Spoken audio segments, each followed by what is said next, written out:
Aprelin 23-də paytaxtda yerləşən 145 nömrəli tam orta məktəbin 7-ci sinif şagirdi məktəbin sanitar qovşağında özünə xəsarət yetirib. Belə ki, şagird aldığımız məlumata görə bilək, boyun və qarın nahiyəsini kəsib.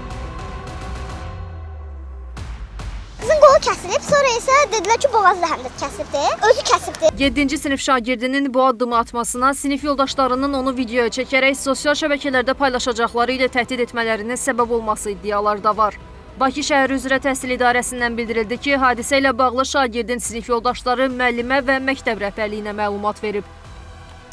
Stat. Şagirdə dərhal ilkin tibbi yardım göstərilib, təcili tibbi yardım xidmətinə və valideynə məlumat verilib. Hazırda şagirdin vəziyyəti qənaət bəxşdir. Məsələ aidiyyatı qurumlar tərəfindən nəzarətə götürülüb və müvafiq araşdırmalara başlanılıb. Həmçinin məktəb daxili araşdırma çərçivəsində şagirdin sinif yoldaşları və müəllimlərlə söhbətlər aparılır. Elm və Təhsil Nazirliyinin Uşaq Müdafiəsi İdarəsinin nümayəndələri və məktəb psixoloqu tərəfindən zəruri dəstəkləyici tədbirlər həyata keçirilir. İctimaiyyətdən araşdırma aparıldığını nəzərə alaraq məsələyə daha həssas yanaşılması, hadisə barədə rəsmi qurumların açıqlamalarına istinad edilməsi xahiş olunur.